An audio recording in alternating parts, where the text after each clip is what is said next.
بسم اللہ الرحمن الرحیم۔ آج میں اس ویڈیو میں علامہ اقبال کی نظم شکوہ کے سیاق و سباق پر روشنی ڈالتا ہوں۔ اس کے بعد اس نظم کی باقاعدہ تشریح کی جائے گی۔ علامہ اقبال نے یہ نظم انجمن حمایت اسلام کے سالانہ جلسے میں پڑھی تھی، جو اپریل 1909 میں منعقد ہوا تھا۔ شفاء الملک حکیم محمد حسن صاحب قریشی، جو اس جلسہ میں شریک تھے، لکھتے ہیں کہ جب ڈاکٹر صاحب نے اپنی سحر انگیز لے میں انوکھے خیالات کے اس شاہکار کو پڑھنا شروع کیا تو سارا مجمع مسحور نظر آتا تھا۔ پروفیسر عبدالقادر سرحدی رقم تراز ہیں کہ شکوہ، جواب شکوہ، شمع اور شاعر، ہجر اور طلوع اسلام میں سے کسی نظم کا جواب اردو میں نہیں ہے۔ نظم شکوہ میں جس شاعرانہ انداز سے مسلمانوں کی پستی کا گلہ خدا سے کیا گیا ہے اور شکوہ میں ابھرنے کی جو ترکیب بتائی گئی ہے، اس نے الہام ربانی کی شان نظر آتی ہے۔ واضح ہو کہ نظم شکوہ اپنی نوعیت کے لحاظ سے اردو ادب میں ایک انوکھی چیز ہے۔ انوکھے تخیل کے علاوہ اس میں حقیقت نگاری اور شاعرانہ مصوری کی شان بھی بدرجہ اتم موجود ہے۔ اس نظم میں اقبال نے لفظوں کے ذریعے سے مسلمانوں کی تاریخ کی تصویر کھینچی ہے اور تخیل کے منہ قلم سے اس میں ایسی رنگ آمیزی کی ہے کہ حقیقت مجسم سامنے آ جاتی ہے۔ ان سب خوبیوں کے ساتھ ساتھ شکوہ کی زبان اس قدر دلکش ہے اور اشعار کی سلاست اور روانی کا یہ عالم ہے کہ پڑھنے والے پر محویت کا عالم طاری ہو جاتا ہے۔ استعارہ، تشبیہ اور رمز و کنایہ کا تذکرہ ضروری نہیں ہے، کیونکہ یہ وہ خصوصیات ہیں جو بانگ درا کی تمام نظموں میں پائی جاتی ہیں۔ اب اس نظم کی تشریح پر ترتیب بند ملاحظہ ہو۔ پہلا بند ملاحظہ ہو: کیوں ضیاکار بنوں سود فراموش رہوں، فکر فردا نہ کروں محو غم دوش رہوں، نالے بلبل کے سنوں اور ہمہ تن گوش رہوں، ہم نوا میں بھی کوئی گل ہوں کہ خاموش رہوں، جرت آموز میری تاب سخن ہے مجھ کو، شکوہ اللہ سے خاکم بدہن ہے مجھ کو۔ پہلے بند میں شاعر نے تمہید اٹھائی ہے کہ آخر میں کب تک یوں ہی خاموش بیٹھا ہوا اپنی بربادی کا تماشا دیکھتا رہوں، کب تک اپنے مستقبل سے غافل رہوں، جب تک مجھے گویائی کی قوت حاصل ہے تو پھر اللہ تعالیٰ کو اپنی روداد غم کیوں نہ سناؤں۔ بند نمبر 2 ہے بجا شیوائے تسلیم میں مشہور ہیں ہم، قصہ درد سناتے ہیں کہ مجبور ہیں ہم، ساز خاموش ہیں فریاد سے معمور ہیں ہم، نالہ آتا ہے اگر لب پہ تو معذور ہیں ہم، اے خدا شکوہ ارباب وفا بھی سن لے، اوگرے حمد سے تھوڑا سا گلہ بھی سن لے۔ اے خدا، یہ سچ ہے کہ تسلیم و رضا ایک مسلمان کا شیوا ہے، لیکن میرے دل میں اس قدر شدید درد ہے کہ میں صبر نہیں کر سکتا، اس لیے کہ اگر میں تیری بارگاہ میں اپنے درد کا قصہ بیان کرتا ہوں تو مجھے معذور سمجھ کر معاف کر دے، اور اپنے عاجز بندے سے جو حمد و ثنا کا عادی ہے تھوڑا سا گلہ بھی سن لے۔ تھی تو موجود ازل سے ہی تیری ذات قدیم، پھول تھا زیب چمن پر نہ پریشاں تھی شمیم، شرط انصاف ہے صاحب الطاف امین، بوئے گل پھیلتی کس طرح جو ہوتی نہ نسیم، ہم کو جمعیت خاطر یہ پریشانی تھی ورنہ امت تیرے محبوب کی دیوانی تھی۔ یہ سچ ہے کہ تو اپنی ذات کے اعتبار سے قدیم ہے، یعنی ایک زمانہ ایسا بھی تھا جب تو موجود تھا مگر تیری صفات کی جلوہ گری نہیں ہوئی تھی، یعنی یہ کائنات نہ تھی۔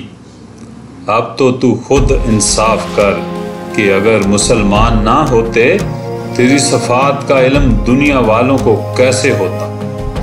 بس مسلمانوں نے دنیا والوں کو تیرے نام سے اور تیری صفات سے آگاہ کیا، ہم نے ساری دنیا میں تیرے نام کو بلند کیا، اور اس سلسلہ میں ہم نے جس قدر کوشش کی یہ ہمارے لیے راحت خاطر کا باعث تھی، ورنہ تیرے محبوب کی امت دیوانی تو نہیں تھی کہ اس نے بلا وجہ ساری دنیا کو اپنا دشمن بنایا۔ واضح ہو کہ توحید اسلام دراصل دنیا کفر کے خلاف اعلان جنگ ہے، اس لیے جب مسلمانوں نے توحید کا علم بلند کیا تو ساری دنیا ان کی دشمن ہو گئی۔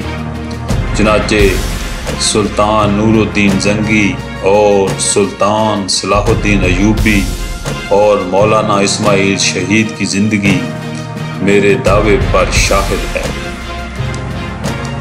ہم سے پہلے تھا جب تیرے جہاں کا منظر، کہیں مسجود تھے پتھر کہیں معبود شجر، ہوگرے پیکرے محسوس تھی انسان کی نظر، مانتا پھر کوئی اندیکھے خدا کو کیوں کر، تجھ کو معلوم ہے لیتا تھا کوئی نام تیرا، قوت بازوئے مسلم نے کیا کام تیرا۔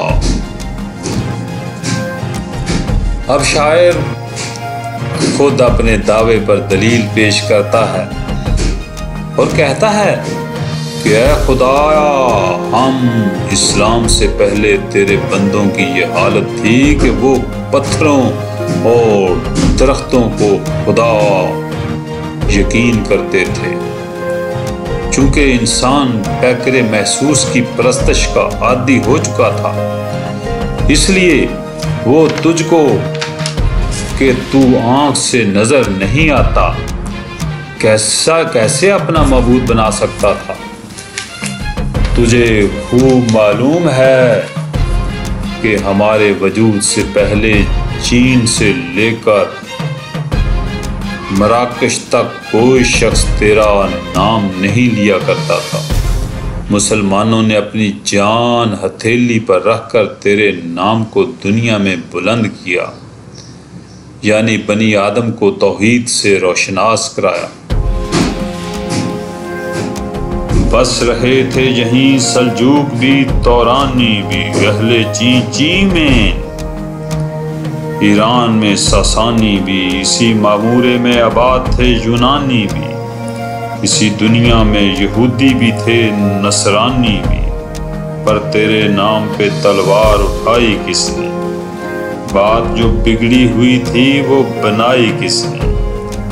ہم سے پہلے تیری دنیا میں بہت سی قومیں آباد تھیں، سلجوق، ایرانی، چینی، یونانی، یہودی، مجوسی اور نصرانی، لیکن ان میں سے کسی نے بھی تیرے نام کو بلند کرنے کے لیے اپنی جانیں قربان نہیں کی، مسلمانوں نے ہی توحید کو دنیا میں قائم کیا ہے۔ تھے ہمیں ایک تیرے مارکا آراؤں میں، خشکیوں میں کبھی لڑتے کبھی دریاؤں میں، دیں اذانیں کبھی یورپ کے کلیساؤں میں، کبھی افریقہ کے تپتے ہوئے صحراؤں میں، شان آنکھوں میں نہ جچتی تھی جہاں داروں کی، کلمہ پڑھتے تھے ہم چھاؤں میں تلواروں کی۔ وہ مسلمان ہی تھے جنہوں نے تیری عظمت دنیا میں قائم کرنے کے لیے ساری دنیا سے لڑائی مول لی۔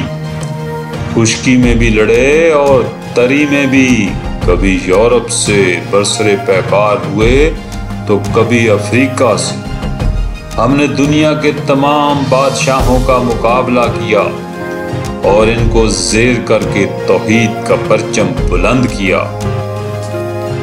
ہم جو جیتے تھے تو جنگوں کی مصیبت کے لیے، اور مرتے تھے تیرے نام کی عظمت کے لیے۔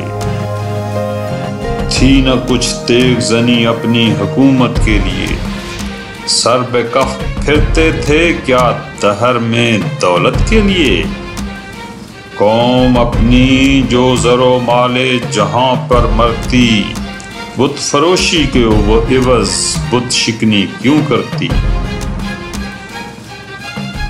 ہم اگر جیتے تھے تو تیری راہ میں جہاد کے لیے، اور مرتے تھے تو تیرے نام کو دنیا میں بلند کرنے کے لیے۔ ہم نے کبھی مال و دولت یا حکومت کے لیے جہاد نہیں کیا۔ اگر مسلمان مال و دولت کی تمنا رکھتے ہوتے تو بت شکنی کی بجائے بت فروشی کرتے، لیکن تاریخ گواہ ہے کہ محمود غزنوی بت شکن تھا، بت فروش نہ تھا۔ ٹل نہ سکتے تھے اگر جنگ میں اڑ جاتے تھے، پاؤں شیروں کے بھی میدان سے اکھڑ جاتے تھے۔ تجھ سے سرکش ہوا کوئی بگڑ جاتے تھے، تیغ کیا چیز ہے ہم توپ سے لڑ جاتے تھے۔ نقش توحید کا ہر دل پہ بٹھایا ہم نے، زیر خنجر بھی یہ پیغام سنایا ہم نے۔ ہم جب میدان جنگ میں سر سے کفن باندھ کر آتے تھے تو دنیا کی کوئی طاقت ہمیں مغلوب یا مرغوب نہیں کر سکتی تھی۔ کیا یہ تاریخی واقعہ نہیں ہے کہ جنگ موتا میں 3000 مسلمانوں نے 1,00,000 رومیوں کا مقابلہ کیا تھا؟ ہم ہر اس قوم سے لڑنے کے لیے سر بکف رہتے تھے جو تجھ سے سرکشی کرتی تھی۔ زیر خنجر بھی ہم نے توحید کا پیغام دنیا کو سنایا۔ تو ہی کہہ دے کہ اکھاڑا در خیبر کس نے، شہر کیسر کا جو تھا اس کو کیا سر کس نے۔ توڑے مخلوق خدا بندوں کے پیکر کس نے، کاٹ کر رکھ دیے کفار کے لشکر کس نے۔ کس نے ٹھنڈا کیا آتش کدہ ایران کو، کس نے پھر زندہ کیا تذکرہ یزداں کو۔ وہ مسلمان ہی تھے جنہوں نے خیبر کا دروازہ اکھاڑ پھینکا تھا، قسطنطنیہ کو فتح کیا، بت خانوں کی اینٹ سے اینٹ بجا دی اور کفار کے لشکر کاٹ کر رکھ دیے۔ ایران کی آتش کدہ کو ٹھنڈا کر دیا اور تیرے نام کو زندہ کر دیا۔ کون سی قوم فقط تیری طلبگار ہوئی اور تیرے لیے زحمت کش پیکار ہوئی۔ کس کی شمشیر جہانگیر جہاندار ہوئی، کس کی تکبیر سے دنیا تیری بیدار ہوئی۔ کس کی ہیبت سے صنم سہمے ہوئے رہتے تھے، منہ کے بل گر کے ہو اللہ واحد کہتے تھے۔ مسلمانوں کے علاوہ اور کس قوم نے تجھ سے محبت کی؟ کس قوم نے تیرے اور تیرے رسول صلی اللہ علیہ وسلم کی عزت کے لیے اپنا خون پانی کی طرح بہایا؟ کس قوم کی تکبیروں سے دنیا میں توحید کا نور پھیلا۔ بتوں کے پوجنے والے کس قوم کی ہیبت سے لرزہ براندام رہتے تھے۔ آ گیا عین لڑائی میں اگر وقت نماز، قبلہ رو ہو کے زمیں بوس ہوئی قوم حجاز۔ ایک ہی صف میں کھڑے ہو گئے محمود و ایاز، نہ کوئی بندہ رہا اور نہ کوئی بندہ نواز۔ بندہ و صاحب و محتاج و غنی ایک ہوئے، تیری سرکار میں پہنچے تو سبھی ایک ہوئے۔ عین جنگ کی حالت میں بھی جس وقت نماز کا وقت آ جاتا تھا تو ہم قبلہ رو ہو کر تیری بارگاہ میں حاضر ہو جاتے تھے، اور ہماری مساوات کا یہ عالم تھا کہ اس وقت محمود و ایاز یعنی آقا اور غلام ایک ہی صف میں کھڑے ہوتے تھے۔ محفل کون و مقام سحر و شام پھرے، میں توحید کو لے کر صفت جام پھرے۔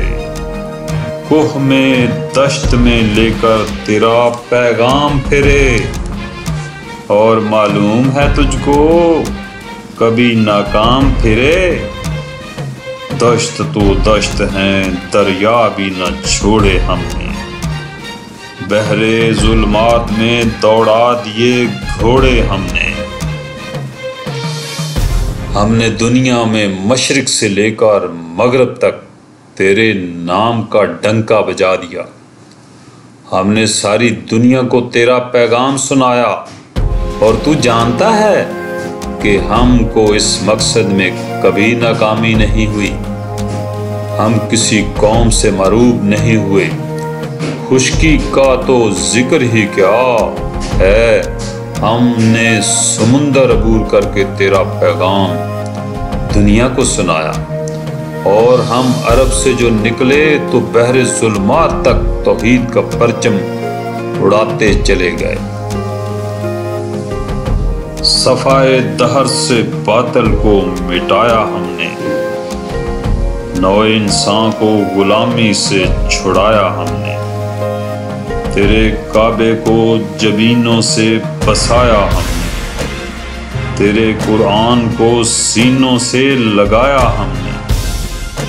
پھر بھی ہم سے یہ گلہ ہے کہ وفادار نہیں، ہم وفادار نہیں، تو بھی تو دلدار نہیں۔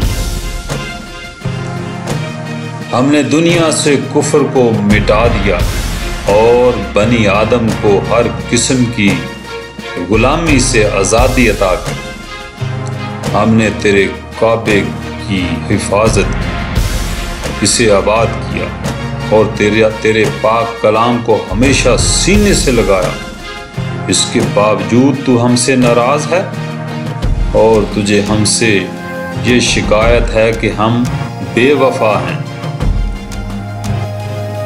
امتیں اور بھی ہیں، ان میں گنہگار بھی ہیں، عجز والے بھی ہیں، مستی میں پندار بھی ہیں۔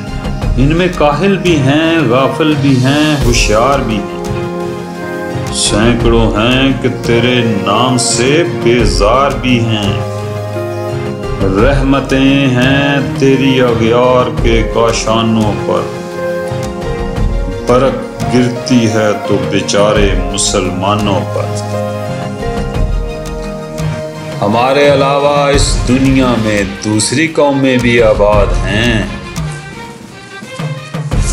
ان میں نیک بھی ہیں اور بد بھی، باعمل بھی ہیں اور بہت سے لوگ تیرے منکر بھی ہیں۔ اس کے باوجود تو ان پر مہربان ہے، لیکن مسلمان تیری نظر کرم سے محروم کیوں ہیں؟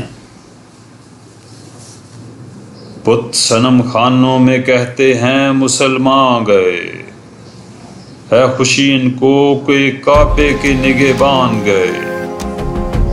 منزل دہر سے اونٹوں کے خودی خواں گئے، اپنی بغلوں میں دبائے ہوئے قرآن گئے۔ خندہ زن کفر ہے، احساس تجھے ہے کہ نہیں؟ اپنی توحید کا کچھ پاس تجھے ہے کہ نہیں؟ آج مسلمانوں کی پستی کی یہ حالت ہے کہ بت خانوں میں بت پرست خوشی کے لہجے میں یہ کہتے ہیں کہ مسلمان بہت جلد صفحہ ہستی سے مٹ جائیں گے، اور ان کے بعد دنیا میں کوئی بھی شخص نہ مکہ جائے گا نہ مدینہ، اور نہ دنیا میں کوئی قرآن مجید کا نام لے گا۔ اے خدا، آج کافر ہم پر طنز کے تیر برسا رہے ہیں اور اسلام کی ہنسی اڑا رہے ہیں۔ کیا تجھے اپنی توحید کی بقا کا اب کوئی خیال نہیں ہے؟ کیا تو یہ پسند کرے گا کہ کفر اسلام پر غالب آ جائے؟ یہ شکایت نہیں ہیں ان کے خزانے معمور، نہیں محفل میں جنہیں بات بھی کرنے کا شعور۔ قہر تو ہے کہ کافر کو ملیں حور و قصور، اور بیچارے مسلمان کو فقط وعدۂ حور۔ قہر تو ہے کہ کافر کو ملیں حور و قصور، اور بیچارے مسلمان کو فقط وعدۂ حور۔ اب وہ الطاف نہیں ہم پہ عنایات نہیں، بات یہ کیا ہے کہ پہلی سی مدارت نہیں۔ مجھے یہ شکایت نہیں کہ غیر مسلم دولت مند کیوں ہیں، افسوس صرف یہ ہے کہ ان کو ساری نعمتیں حاصل ہیں، اور مسلمانوں سے صرف یہ وعدہ ہے کہ مرنے کے بعد جنت ملے گی۔ یہ بات کیا ہے کہ اب تو ہم پر زمانہ سابق کی طرح مہربان نہیں ہے؟ کیوں مسلمانوں میں ہے دولت دنیا نایاب؟ تیری قدرت تو ہے وہ جس کی نہ حد ہے نہ حساب، تو جو چاہے تو اٹھے سینہ صحرا سے حباب، رہ رو دشت و سیل زدہ موج سراب۔ تانے اغیار ہے، رسوائی ہے، ناداری ہے، کیا تیرے نام پہ مرنے کا عوض خواری ہے؟ آج مسلمان سب قوموں سے زیادہ مفلس اور نادار ہیں، حالانکہ تو قادر مطلق ہے اور تیرے خزانے میں کسی چیز کی کمی نہیں۔ اگر تو چاہے تو ریگستان کو سمندر میں تبدیل کر سکتا ہے۔ آج ہم غیروں کے تانے سن رہے ہیں، رسوا ہیں، نادار ہیں۔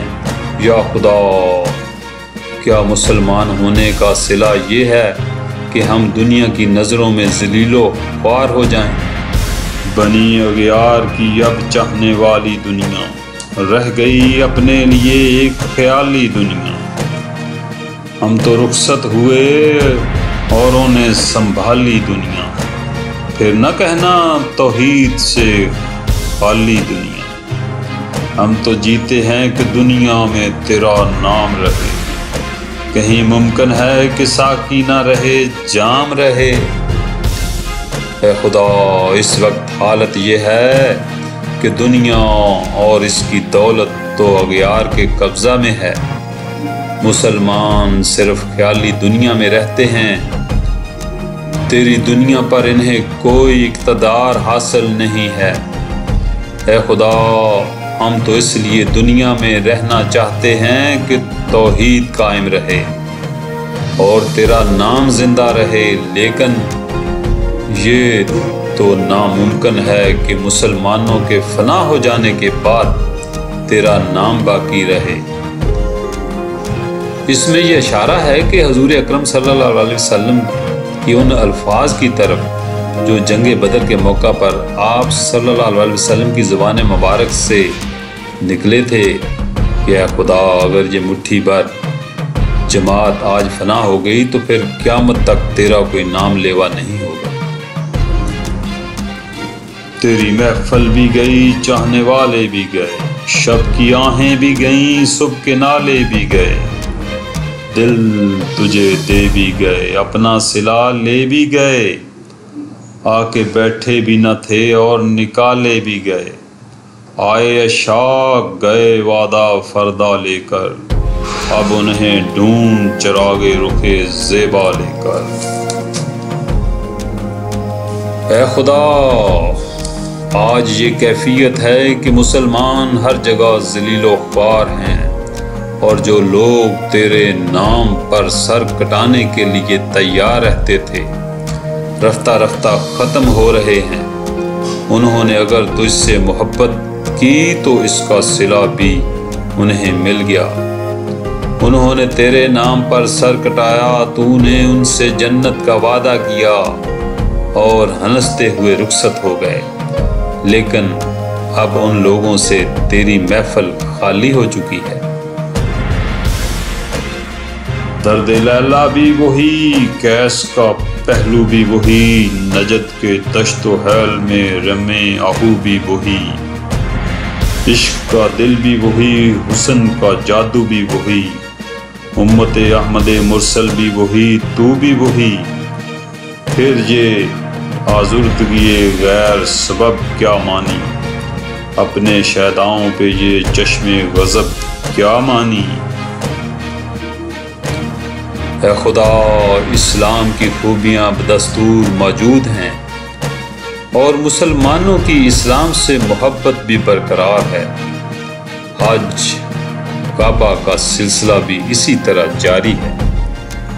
مسلمانوں کے جذبات عاشقی اسی طرح زندہ ہے۔ اسلام کی دلکشی بھی بدستور قائم ہے۔ ہم بھی وہی ہیں جو تھے اور تو بھی وہی ہے جو تھا، پھر یہ اس ناراضگی کا سبب کیا ہے؟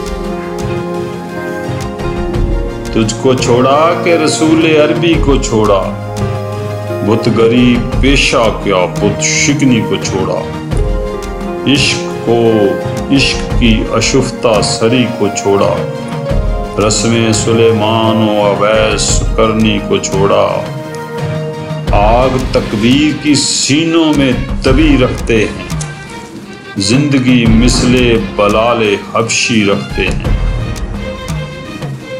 اے خدا، تو ہی بتا آخر ہم نے کیا قصور کیا ہے؟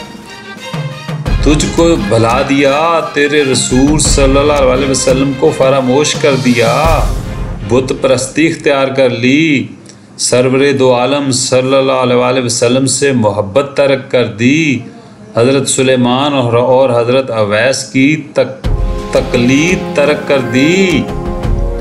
حقیقت یہ ہے کہ ہم تو اب بھی توحید کی آگ اپنے سینوں میں پوشیدہ رکھتے ہیں اور حضرت بلال کی طرح تیرے نام پر سختیاں جھیلنے کے لیے تیار ہیں۔ عشق کی خیر وہ پہلی سی ادا بھی نہ سہی، جادہ پیمائی تسلیم و رضا بھی نہ سہی، مضطرب دل صفت قبلہ نواب بھی نہ سہی، اور پابندی آئین وفا کبھی ہم سے کبھی غیروں سے شناسائی ہے، بات کہنے کی نہیں تو بھی تو ہر جائی ہے۔ یہ معنی کہ ہم عشق و محبت میں اصلاح یعنی اگلوں کا مقابلہ کر سکتے اور ہمارے اندر تسلیم و رضا بھی نہیں ہے جو ان بزرگوں میں پایا جاتا تھا، اور ہم اس حد تک اسلام کے پابند اور شریعت کے وفادار نہیں، لیکن گستاخی معاف ہو، کبھی ہم سے کبھی غیروں سے شناسائی ہے، یہ بات ہماری سمجھ میں تو آئی نہیں ابھی تک۔ سرفراں پہ کیا دین کو کامل تو نے، ایک اشارے میں ہزاروں کے لیے دل تو نے، آتش اندوز کیا عشق کا حاصل تو نے، پھونک دی گرمی رخسار سے محفل تو نے، آج کیوں سینے ہمارے شرر آباد نہیں، ہم وہی سوختہ سامان ہیں تجھے یاد نہیں۔ یہ حقیقت ہے کہ اسلام کا آفتاب کوہ فاراں کی چوٹیوں سے طلوع ہوا اور تو نے اس دین کو کامل کر دیا۔ چنانچہ ہزاروں لاکھوں آدمی اسلام کی خوبیوں کو دیکھ کر حضور اکرم صلی اللہ علیہ وسلم کی غلامی میں داخل ہو گئے، اور حضور اقدس صلی اللہ علیہ وسلم نے ان کے دل میں تیری محبت کی آگ روشن کر دی۔ چنانچہ ان بزرگوں نے اس آگ کی بدولت اس دنیا کو اسلام کا گرویدہ بنا دیا، لیکن ہم بھی تو انہی مسلمانوں کی اولاد میں سے ہیں، پھر ہمارے اندر آگ کیوں سرد ہو گئی ہے؟ وادی نجد میں وہ شور سلاسل نہ رہا، کیس دیوانہ نظارہ محمل نہ رہا، حوصلے وہ نہ رہے، ہم نہ رہے، دل نہ رہا، گھر یہ اجڑا ہے کہ تو رون کے محفل نہ رہا۔ اے خوش ہاں روز کے آئی بصد ناز آئی، بے حجابانہ سوئے محفل ماباز آئی۔ اب مسلمانوں میں عشق رسول صلی اللہ علیہ وسلم کا وہ جذبہ نظر نہیں آتا۔ مسلمان اسلام پر دیوانہ وار نثار نہیں ہوتے۔ اب مسلمانوں کو اسلام سے وہ محبت باقی نہیں رہی۔ حقیقت تو یہ ہے کہ اب نہ ہمارے اندر وہ حوصلہ ہے نہ ہمت ہے۔ آخر کیا بات ہے؟ کاش تو پھر ہم پر ایک نگاہ کرم کر اور پھر ہماری محفل میں تشریف فرما ہو۔ بادہ کش غیر ہیں گلشن میں لبے جو بیٹھے، سنتے ہیں جام بکف نغمہ کو کو بیٹھے، دورے ہنگامہ گلزار سے یکسو بیٹھے، تیرے دیوانے بھی ہیں منتظر ہو بیٹھے، اپنے پروانوں کو ذوق خود افروزی دے، برق درینہ کو فرامانے جگر سوزی دے۔ اے خدا آج یہ حالت ہے کہ اغیار عیش و عشرت کی زندگی بسر کر رہے ہیں، دنیا کی نعمتوں سے لطف اندوز ہو رہے ہیں، ان کی محفل عیش سے بہت دور سمٹے سمٹائے کچھ فاقہ مست مسلمان بیٹھے ہیں اور تیری نگاہ کرم کے منتظر ہیں۔ اے خدا تو ہم پر اپنا فضل نازل کر اور ہمارے دلوں میں پھر اپنی محبت کی آگ روشن کر دے۔ قوم آوارہ نا تاب ہے پھر سوئے حجاز، لے اڑا بلبل بے پر کو مذاق پرواز، مضطرب باغ کے ہر غنچے میں ہے بوئے نیاز، تو ذرا چھیڑ تو دے تشنائے مضراب ہے ساز، نغمے بیتاب ہیں تاروں سے نکلنے کے لیے، دور مضطر ہے اسی آگ میں جلنے کے لیے۔ اے خدا مسلمان قوم اپنی غلطی پر نادم ہے، شرمندہ ہے، شرمسار ہے، اب پھر تیری طرف جھک رہی ہے، اگرچہ قوم بے پرواہ ہے، بے زر ہے، بے پر ہے، لیکن اس میں پرواز ترقی کا جذبہ موجود ہے۔ قوم کے ہر فرد کے دل میں عشق رسول صلی اللہ علیہ وسلم کا جذبہ کار فرما ہے، بس تیری ایک نگاہ کرم کی دیر ہے، مسلمان پھر دنیا پر غالب آ سکتے ہیں۔ مسلمان پھر تیری راہ میں سر کٹانے کے لیے تیار ہو سکتے ہیں۔ پوری قوم تیری راہ میں سرفروشی کے لیے آمادہ ہے۔ مشکلیں امت مرحوم کی آسان کر دے، مور بے معافا کو ہم دوش سلیماں کر دے، جن سے نایاب بے محبت کو پھر ارزاں کر دے، ہند کے دیر نشینوں کو مسلمان کر دے، جوئے خون می چکدز حسرت درینہ ما، می تپت نالا بے نشتر کدال سینہ ما۔ اے خدا ہماری مصیبتوں کو دور کر دے، ہمیں جو کہ اس وقت بہت مفلس اور حقیر ہیں پھر سلیمان کا ہم مرتبہ بنا دے، ہمارے دلوں میں عشق رسول صلی اللہ علیہ وسلم کی آگ بھڑکا دے، ہم ہندی مسلمانوں کو جو کہ نام کے مسلمان ہیں سچا مسلمان بنا دے۔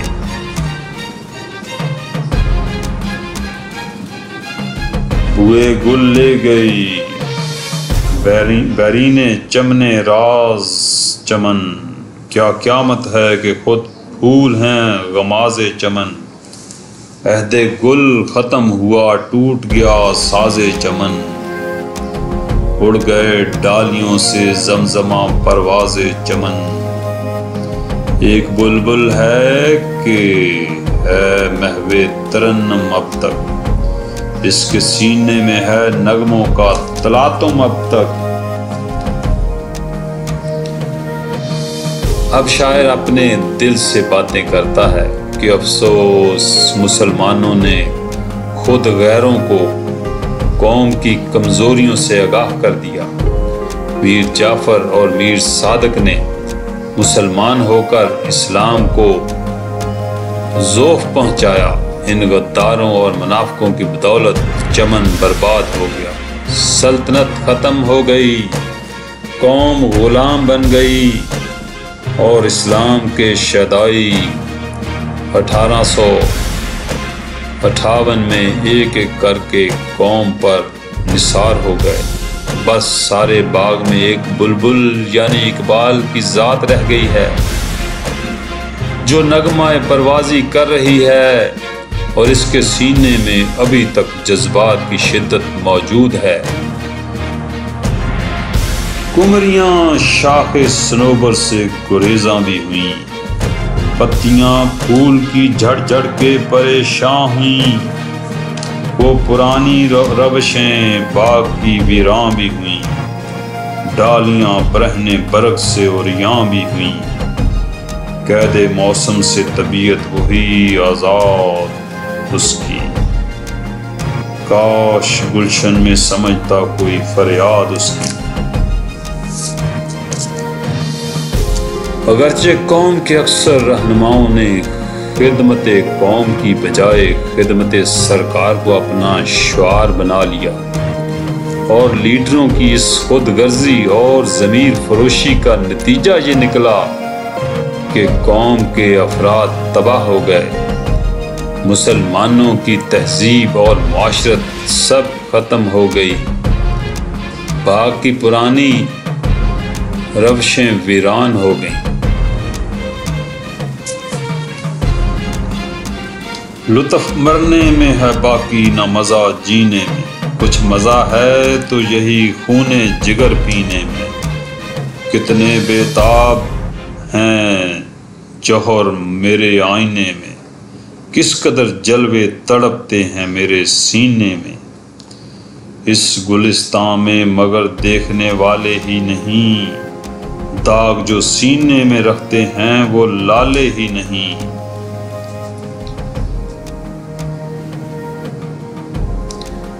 چونکہ قوم مردہ ہو چکی ہے، یعنی احساس سے عاری ہو چکی ہے، اس لیے نہ جینے میں لطف ہے نہ مرنے میں کوئی مزہ ہے، بس دن رات خون جگر پیتا ہوں اور قوم کی بے